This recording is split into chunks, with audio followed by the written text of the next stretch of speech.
Welcome back to another edition of our long-running series, What is a Pants Rabbit? I know why you're here. You might be here for the pants, you also might be here for the rabbits. But guess what? I'm going to tell you exactly what a pants rabbit is right now.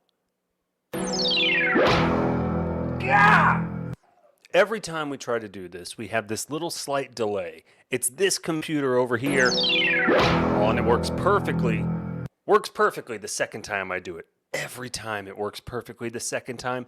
Never does it how I want to. All right, let's tell you what a pants rabbit is right now. That's what I'm talking about. All right, the pants rabbit. That's what we're all here to learn about.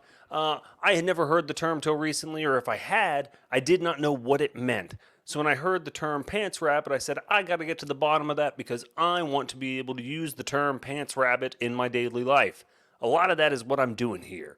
If I feel like there's a word that I want to use, or maybe if there's a word that's just somewhat confusing, I'd like to dig in, take a look, see what that's all about.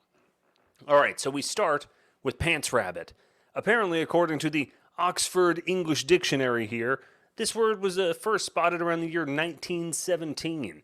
And the quote from Santa Fe, New Mexico magazine back in 1917, the October edition, says there is an abundance of fleas, or, parentheses, pants rabbits, as the boys called them.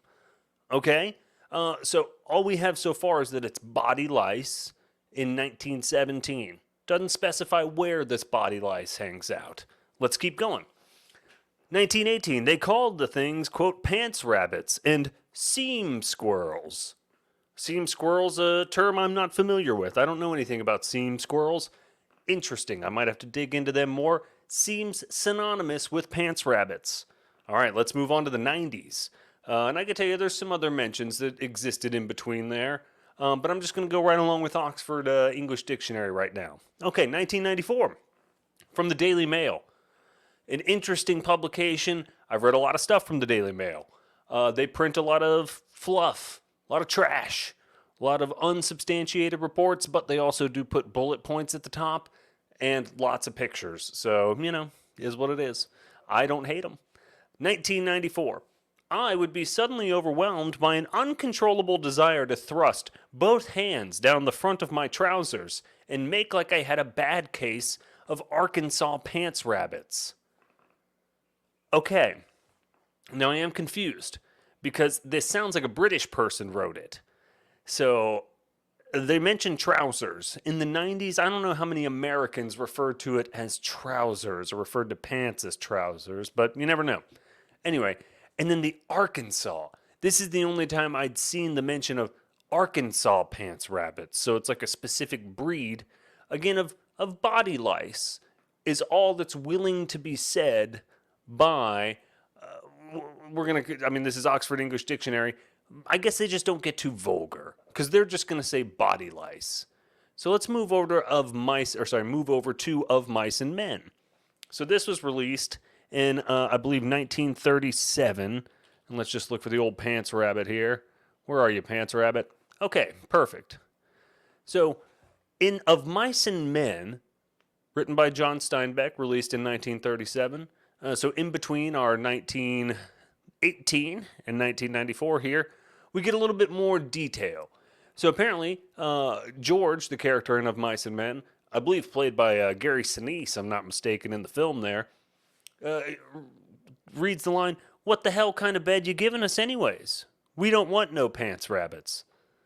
Okay, and as it's explained to me by SparkNotes, which I'm sure is still a highly reputable organization, I can't say I've visited SparkNotes since I was in high school and cramming for something, but they indicate that this colorful metaphor in which George indignantly demands to know whether there are lice in the bedding unexpectedly evokes the rabbits that Lenny so desperately longs to tend, since, as George says, they are not interested in pants rabbits. So body lice is pretty much all it's referred to at that point. But I think what we're meant to read between the lines on is kind of what we got going on over here. Crabs. This is where I think Urban Dictionary gets right to the point. I think Urban Dictionary did a very solid job of saying, you know what? When they mention shoving their hands down the front of their trousers, I think we're talking about more than just body lice here. We are talking about all out crabs. And I think that's maybe what the Arkansas thing meant. Maybe that means specifically pube crabs? I guess they all are if they're down your pants. I don't know where else you get crabs. Can you get foot crabs? You can step on a crab. I don't know that your foot hair can have crabs, but maybe. I don't know. But I think that's where maybe Oxford English Dictionary could take a little bit of a lesson from Urban Dictionary. Because I was left a little bit in the dark. I was like, okay, a pants rabbit, it's body lice. I got an English guy mentioning something about shoving his hands down his trousers. I got a mice and men referencing it. But I needed to know, what is a pants rabbit? And now I know, thanks to Urban Dictionary, a pants rabbit is crabs. So, any species of invertebrates which have 4 or more legs and infest the pubic areas of humans and are passed through sexual contact. So I guess you can't give anybody crabs unless it's through sexually transmitted contact. That's where I don't know. I'm not a doctor. But I guess you can't just like throw some crab eggs on somebody and have them just go to work. I guess it doesn't work that way. Okay, so no, we read on. Sometimes they inhabit beards and scalps. So that's not a pubic area. So you can get beard crabs and you could get scalp crabs, but that just sounds like lice. So I think the body lice is, I guess, what they're referencing there. All right. Some examples from Urban Dictionary. Again, I did not write these. These were put in here by somebody named P. Lucho back in January of 2006. One example given, you best not bang that whore, lest you get some nasty pants rabbits. Okay, good to know. Second example, back to of mice and men, what the hell kind of bed you giving us anyway? We don't want no pants rabbits. Okay, so I think we got it. We kind of understand what pants rabbits are. They are crabs. Now, there was one other definition given, and this specifically had to do with a action or act potentially associated with Jamaica, I believe, when I was scrolling through this. So, DePants rabbit is the state of being embodied by an individual who runs sans pants, that's without pants, through a public area while wearing rabbit ears and waving his or her pants overhead. So, to reach the state of Jamaican DePants rabbit, one must complete the run while a bystander recognizes the individual as DePants rabbit and shouts in a Jamaican accent, "Look, mon, DePants rabbit." The velvet DePants rabbit is another variation in which the individual completes the run completely nude. So, I guess you don't have the rabbit ears? Yeah, no rabbit ears and I guess no shirt. I guess in DePants rabbit, you get to keep your shirt on, I believe. So the velvet DePants rabbit, like I said, individual completes the run completely nude. So to reach the state of Jamaican velvet DePants rabbit, the highest form of DePants rabbit an individual can obtain, one must complete the run completely nude while a bystander shouts in a Jamaican accent, understandably, "Look, mon, DePants rabbit." Few ever have obtained the Jamaican velvet DePants rabbit status. And this was added by Just Wink in 2011. So, you never know, the pants rabbits come a long way. Pants rabbits back in 1917 have really progressed, really come a long way up till 2011. Now here we're talking about them in 2024. Now you can start using pants rabbit in your daily conversation.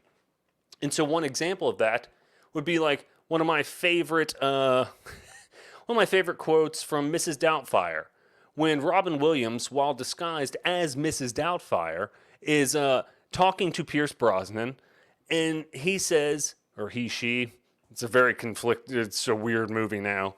Mrs. Doubtfire says to Pierce Brosnan, "Oh, I hope you bring cocktail sauce. She's got the crabs, dear, and I don't mean Dungeness." So, that would be a perfect opportunity for Robin Williams' character, Mrs. Doubtfire, to swap that out with "she's got the pants rabbits." But then I guess the Dungeness doesn't hit as hard. So anyway, if you find yourself in a situation where you think it's appropriate to swap out the word crabs for pants rabbits, I encourage it and I say do it. Well, that about wraps it up. I think we learned a lot here today. I think we learned a lot about pants rabbits, where they came from, what they mean, what it could potentially mean if you use it in a conversation, and how I encourage you to do so. That wraps it up. Again, this has been our long running series, I apologize, on pants rabbits. Like and subscribe and all that stuff, and I will see you next time.